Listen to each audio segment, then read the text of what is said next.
Hello everyone and welcome to Before You Watch, where we are here to dissect and chat about the full series of Pluribus, because we have now watched all of it, haven't we? John Cena's in it. He is playing John Cena. as the hive mind. Genuinely highlight of my day. When we watched, after we recorded the original Before You Watch, when we watched the first two episodes of the TV series, blah, blah, blah, we watched the next episode, John Cena. There he I was like, that's me. And it was literally just after I'd finished watching on, I forget where I watched it now, but anyway, his final ever match. So it was nice. It felt like a little John Cena hug. It's his next venture. Adverts. Adverts for the hive. Yes, we are eating humans. Yes, that's not a problem. Don't you worry about it. I know that episode left ended on a cliffhanger when she walked into the fridge and then it cut. We had to watch the next one straight away. What is this? What is this? You kept saying, oh, it must be humans. It must be they're eating humans. And I said, no, surely not. It can't be that obvious. And it was that obvious. But then in a weird way, it was done with a twist. So it was obvious, but it was a twist. And so it made it less like, oh, that's a bit boring. Do you know what I mean? Mm-hmm. I know what I mean. In my noggin, the hive. I know what I mean. Mind people. What are we calling them? Just so we have a name. The collective, the hive. Collective, the hive. I like calling them the hive. I remember the last episode I kept saying, I like the hive. I'm going to keep calling them the hive. Mm-hmm. Anyway, that's me. So we have, this is a mystery box puzzle show. So you know, like Apple are good at them. Severance, really good. Love Silo, Severance. really good. It's a show where you you learn bits and pieces, but you get enough answers, but you then get more questions. Like the original Lost, you know? It's like that. I hated Lost. Yeah, well. Come at me. Times have changed. Now it's 6 episodes instead of 24. That's right. If you want to come at me, by the way, you can find us on our link tree, linktr.ee/faithful2. And on there, it's got all the links to our social media, but also ways you can watch or listen to us on any of your favourite apps and audio apps and YouTube and Spotify and all that good stuff. And if you are listening to us or watching us, please don't forget to subscribe, ring the bell and follow us for more of this content as well as other content. If you go find us on our link tree, you can find all the different content that we do. It's all on there. But from now on, it's about Pluribus. Hello, I'm Alex, by the way. And I'm Ben. So puzzle box shows, they need to be, for me, they need to be good because they need to give you enough answers and not withhold things too much by the end of a series. I feel like we learned quite a lot of this series about the hive mind, like with Carol's board of they can't lie, the things that they're eating, they're very environmentally friendly, and you know, I feel like we got enough answers. We're at the same time still getting enough more added questions. I don't feel like cheated by the end of the series. They're not environmentally friendly. They're keeping their resources clubbed together because they've realised that if they collectively we're wasteful as humans. We're wasteful because we all think about our own one individual needs. So to power one house for one person is a waste. If you powered one room with 20 people in, then it's a better use of resources. Car sharing. Well, they don't really use public transport that much, I noticed. No, they don't. Individual cars. That's weird. That was very unlike the hive. They're always blue cars. But why? Why? Well, this is it. This is the mystery. Because as also Carol was always wearing red, wasn't she? Or off colours of red or yellow or pink or green. So you learned that they all slept together because they kept each other warm in like a large stadium space. And the reason for this was because they want to take over the universe. They've taken over the Earth, and now they want to pump out that signal even further across the universe. So signal got pumped out from somewhere. It's impossible for them to reach it because it's too far away. And even with their collective minds, they're not that far advanced to how they can travel there quickly. Light speed is not... That's fiction still. That's Star Trek. That's Star Wars. That's nonsense.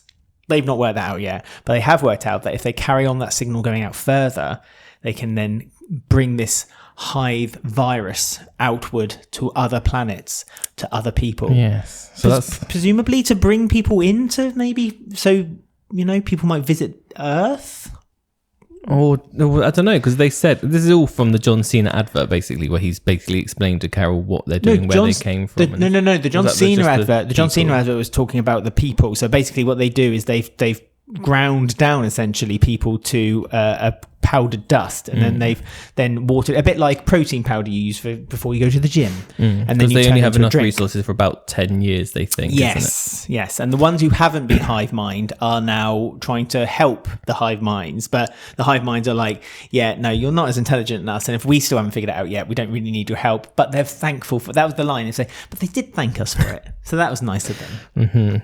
And that's what I mean. So only 10 years. So are they looking? They're not looking to stay on Earth. I'm assuming they're looking to keep going somewhere that's more sustainable. Is what I'm assuming. Maybe that's space travel, isn't it? So that's are they trying to find ways where they can actually break the speed of light? They physically don't need to, because it's their signal that travels from their planet to this planet.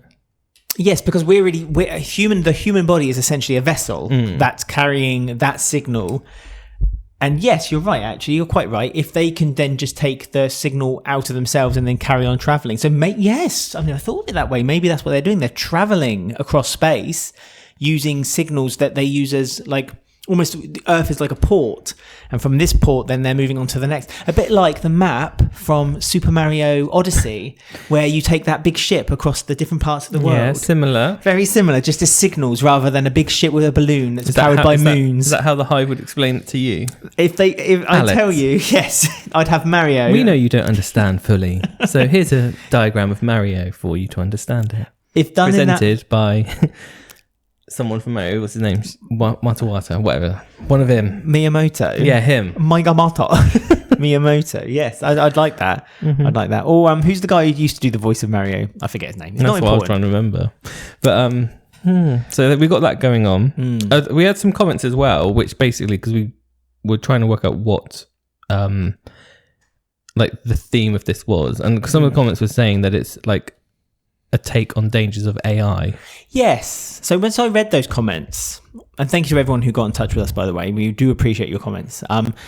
It kind of clicked into place that actually, yes, you can see that. You can see why it's about AI, because they're very amenable. Like everything they said is like, yes, Carol, yes, Carol, yes, and what Carol. else? Because AI, if you use AI, you ask it a question and it answers it and goes, and well, do you want me to do this next? It never leaves it with anything else. But it's also very polite. It's not very critical. It doesn't judge you, and that's almost a danger, isn't it, with AI? Because it's not telling you when you're doing something wrong or when you're perhaps having thoughts which you shouldn't be having. It doesn't warn you of these things. Because they said to Carol, your book, it's as good as Shakespeare. And she was like, well, even I know that's a load of crap. It's not as good as Shakespeare. And she's like, yeah, it is, because we read it and it is. Carol asked for an atom bomb, they said, well, we'd rather not give you an atom bomb. But if you want an atom bomb, if it makes you happy, here's an atom bomb. Yeah, and exactly, and that's a bit like what AI is basically like. It's agreeable. It's like suck up, isn't it? It's like you would see in the 80s and 90s in like a American film. It's like that suck up who goes to the boss and is constantly like going, yeah, yes, boss, no, boss, and because the boss is constantly having yes men around them, it goes to their head, and they then lose perspective and they lose reality. That's why I'm wondering if we're sticking with this AI theme just for a second. Yes. We know that the more that AI in the real world, the more that AI learns and it actually gets misinformation as part of its information, right, and gets things wrong,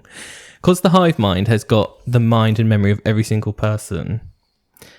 Like what's happened to the people who are like who spread misinformation or believe something that's not true? The hive mind also has that information. Are they eventually going to be like dumbing themselves down because they're going to have to listen to like the scientists?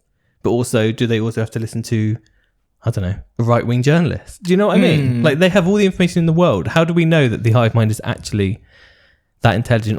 Or can it filter out things that aren't true to know what's real? I imagine by the way you see them, it's a filter system that they can identify things that are just kind of like conspiratorial. Yeah, but from whose point of view? Because they've taken all the... Because they've got science on their side. So they're actually using science. And when this is a very deep debate we could have, but like for years and years and years, humans have always trusted scientists because it's you just do, don't you? You agree with them, but there's fact backed up behind it, and you may not understand it, but you know that fact is correct.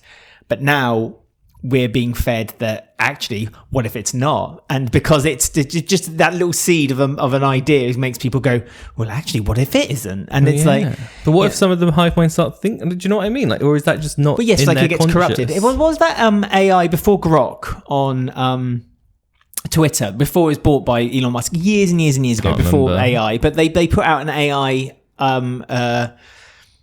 user on Twitter, and this is well before like Elon Musk. And do you remember it slowly became more and more corrupt when people were giving it more, like asking it more and more questions? So yes, you could arguably say that maybe the hive will become corrupt as things start to happen. You know, everything becomes corrupt. Human history is there's blips of corruption, because we learnt like that very much so today.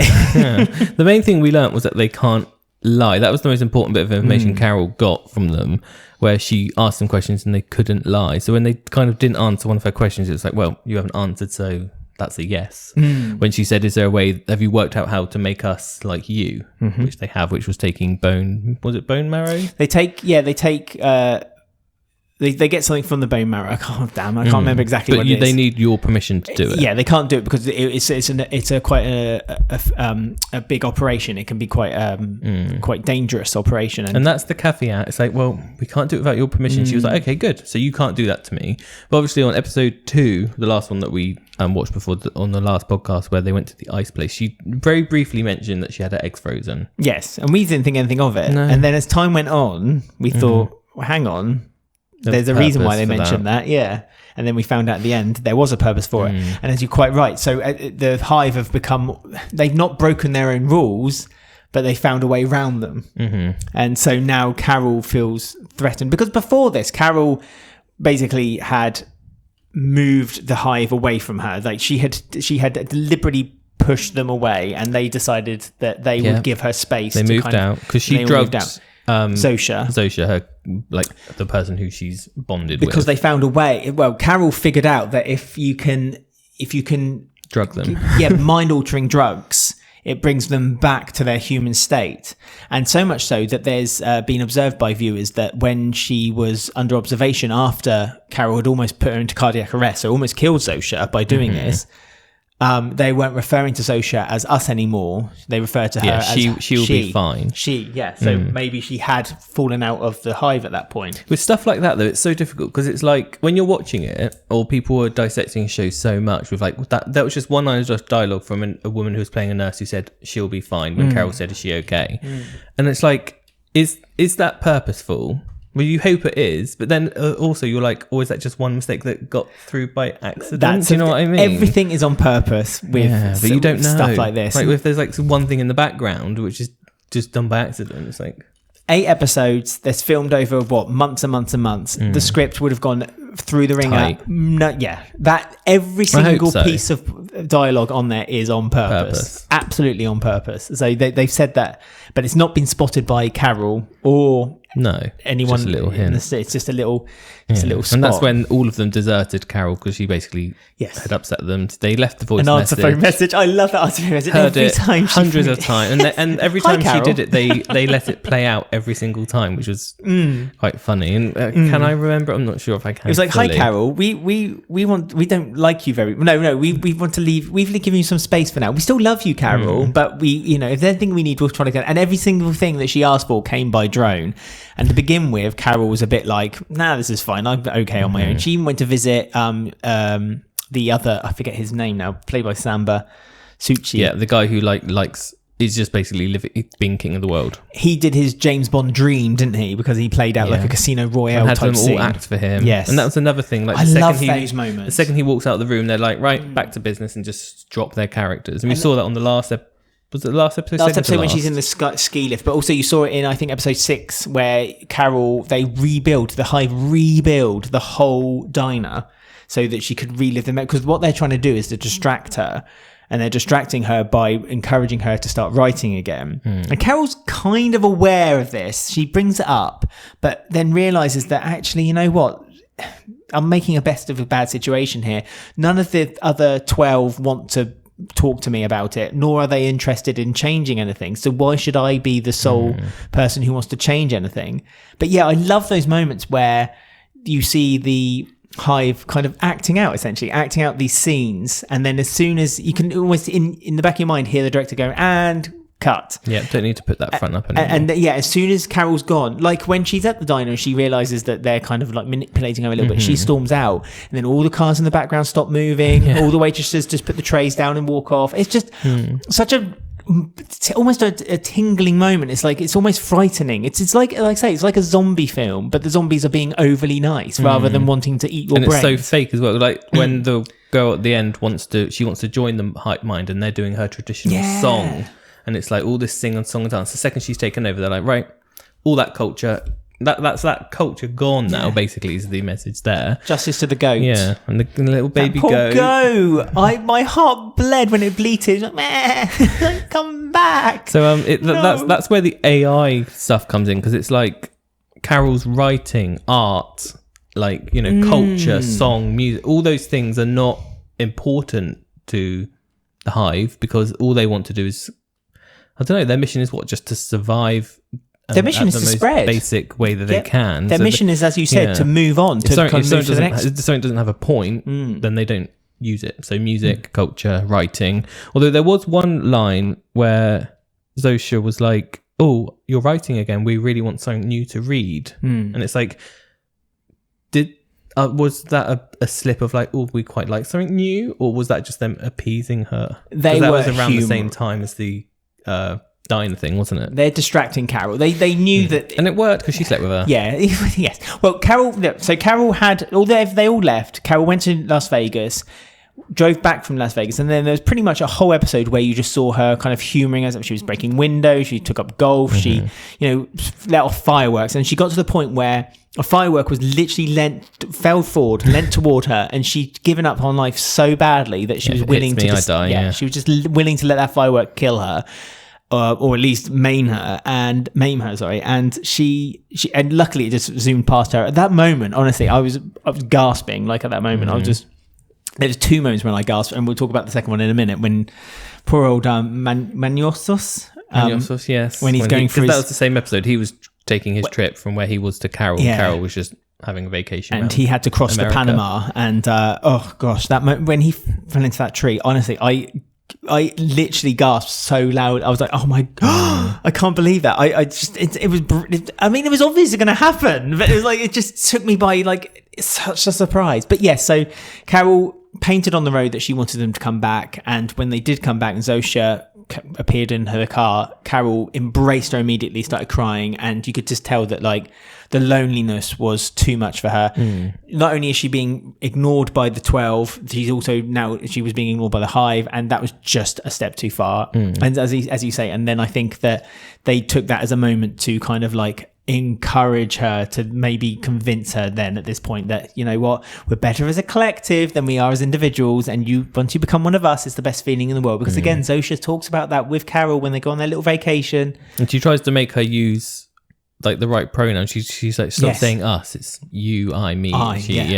And they can't quite do it fully. Like she kept making mistakes, didn't she?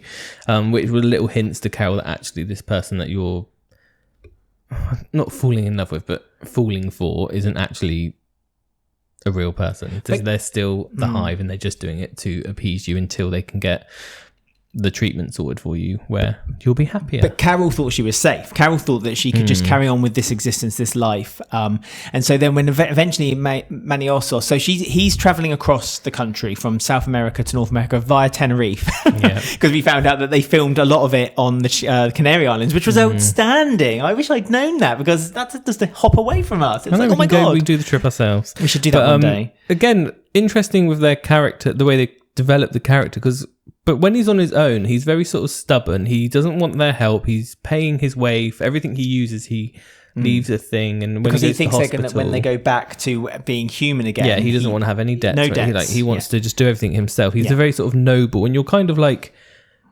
as he's making his way to Carol, in your head when you're watching it, you're like, oh yeah, they're going to get together, team up, and then they're going to work, and something's going to move forward.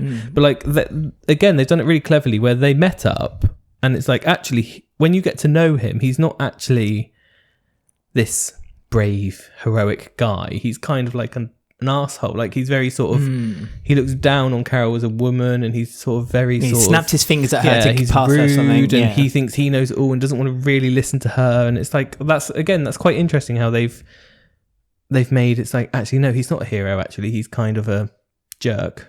But I think they're going to have to work together and get on. I feel his frustration was there though, because he turned up after seeing that one video that Carol had sent out 3, I think in total, but he'd only got the first one, then left, and then left because he saw something in Carol where they could team up and save the world, and he practiced that dialogue. He said, "Hello, my name is Maniosos. I'm here to save the world. I am here to save the world," and Carol didn't receive that very well because Carol's now lives in the bubble with Zosha, but other than having become one of the hive, she's practically one of the hive now, and she likes that existence. She likes the way that she likes. She did. It's almost like I don't know.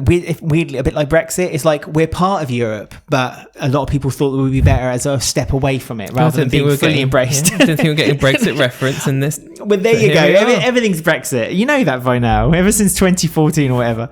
And so, but so she likes to have like the common market, but she also wants to have enough that she's able to step away from it. Also, it was a bit of where she thought she was special because she thought she had Zosha, whereas that at that point she'd kind of convinced herself, I've actually Zosha likes me. She's not like the other. It's like there was a little bit of that at play where he was still very solely on his own. And so Maniosos kind of saw that Carol wasn't really on the same team, on the same page anymore. So she decided just to leave him on his own, and then that's when he took the opportunity to try to basically investigate, and he realized that if he made them angry that they fitted on the floor, and then he linked that with the radio signals. So the radio signals apparently could be linked to the signals that are being sent that are causing them to become this hive,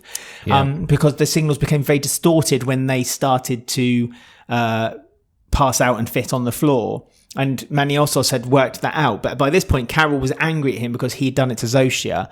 And so she was like, right, we're going to go off. And for then 2 weeks, she'd left. And that left Maniosos to kind of like work it out for himself. And then Carol realized that actually she's being played by the hive after all. She's not got all the cards. They've actually got the cards. And they're now 3 months away from almost, without her permission, becoming one of them. I don't know how they would have done. I'm presuming they would have just kind of like one evening when she was sleeping, just opened up, because we've also learned that in order to become one of them, it's not invasive.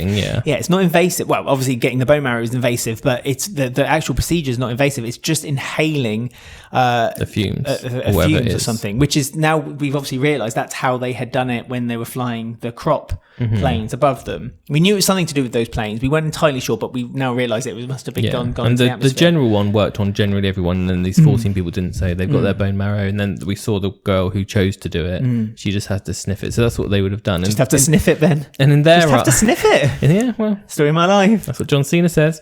And you can't see me, just have to sniff it. And that's what the hive is basically like. You're so happy. Think how happy you'll be when you join us. So what we're doing is actually good. In their twisted version of events, us turning you into us is going to be the best thing for you. Well, because Carol said that she's never felt this happy, she's never felt this elated than when she spent her 2 weeks with Zosha. And then Zosha said, well, imagine this times 1 billion. And then Carol, and then the conversation took place. But yeah, so now she came back with an atom bomb, apparently. We don't know if that's for sure. We just saw that they put the metal box, the wooden box down.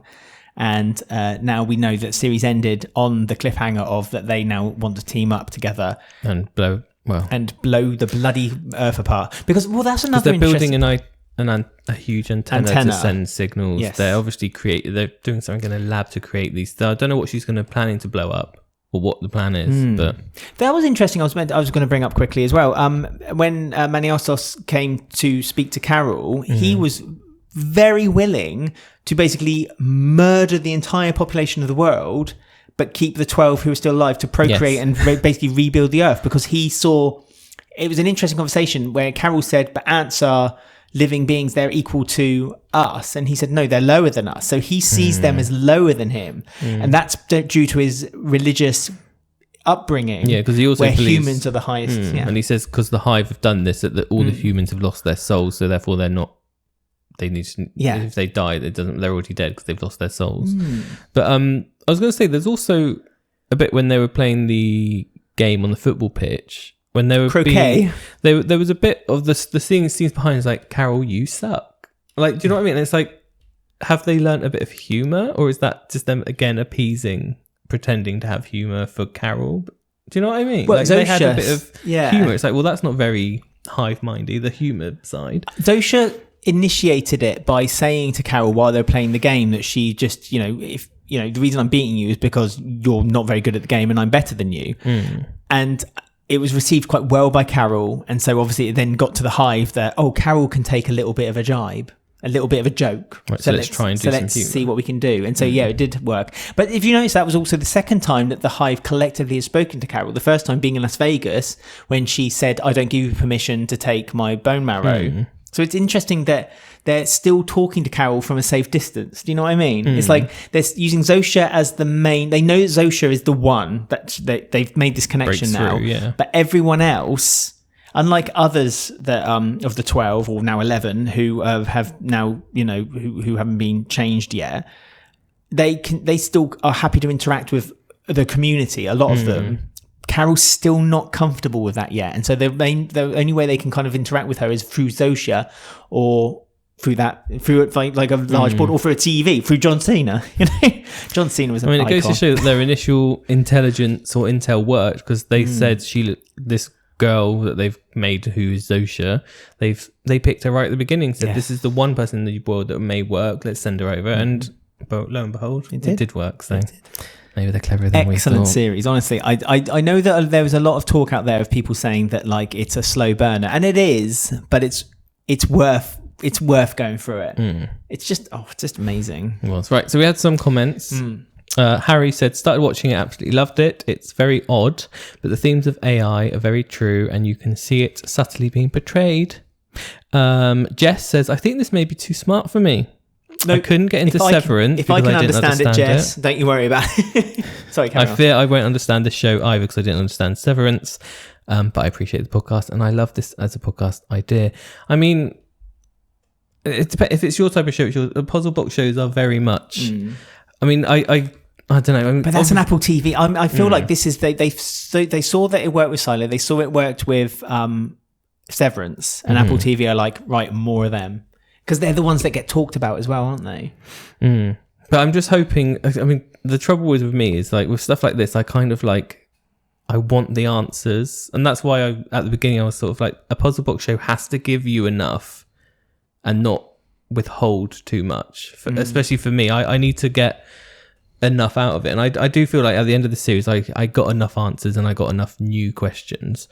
It's just that's a very tricky balance to get right for me with a puzzle box show, because there's such a long wait in between, Well, with Apple TV, we'll probably be waiting 2 years till the next one. And the other thing is that sometimes with shows like this, it's like Severance. I love Severance, and I love Pluribus. The journey is more fun than the conclusion, and so I always kind of dread when they say this is the final season or something, because I just think you're going to end. I wish it was a bit like a soap, where I wish they could make a puzzle box soap where you'll never find the answer. Like, there's never an ending. That's the worst thing I ever. love it, because for me the journey is the puzzles and the things and this and the other, and when you find out exactly or there's a resolution at the end, is a bit like, oh well, that's that then. Didn't live up. It doesn't. Yeah, it never lives up to what you hope it to be. But I mean, Apple TV have found a niche, and like I say, they are the prestige. They're almost like the new HBO, aren't they? They're like the prestige television. Like, they don't make a lot, but what they do make is pretty cool. And it's not sponsored, by the way. It's also one of those tricky things with these type of shows. It's like, because a similar thing happened to Westworld. It's like, oh, they ruined that series 3. Well, Fight me. That's the thing. It's like, you don't want to keep it the same every series. You do want to evolve it, but at the same time, you then don't want it to be another show. But if you don't evolve it, people then will be like, well, this is the same as all the others. You know what I mean? Like Yeah, with Pluribus, what like series 2, series 3, how are they going to make it so that it feels new but doesn't change too much? Like Westworld, when Westworld went outside of the parks, it didn't quite work. No, but then if they didn't go outside the parks on series 3, would we have watched it and be like, well, this is the same series 1 and 2? So that's the really tricky thing. The same with Silo. With the next series of Silo, they're going possibly outside the silos. It's like, well, is that going to work or not? Well, she went outside the silo in the spoilers, just in case we might talk about Silo a little bit here. But she went outside on. No, but like, I'm not going to say too much, but like the end of the last series 3 was a very much like, well, what's going on here? Do you know what I mean? Like, is there going to be a moment she's like already that? learned the answers of the silo now. Don't want to go too detailed. I did say spoilers, but there's no yes. spoilers. Okay, but I'm just saying with Pluribus, yes, that's going to be like, how are they going to toe that line of? Yeah. Is it going to be the tricky series 3? No, second. You always do this. It's the second series. It's this tricky second album. Yeah, I know, but like the second series of Westworld was good because it was still. But it had a bad ending. Yeah, it was a silly ending. That's what I mean. No spoilers. So, and then series 3, it got stupid. But it's that real tricky line of not having the same thing over and over again, but also not changing too much that your fans get annoyed, but also changing enough that you don't feel like, well, this is just repeating itself. It's a slow, you know. The one thing I would say, it's a slow burn. The only thing I would say is that with Silo and Pluribus, not Severance, because they didn't know if it was going to be a success, so it is an ongoing written series. But with Pluribus and Silo's already been written, so the ending is there. They know how it's going to end.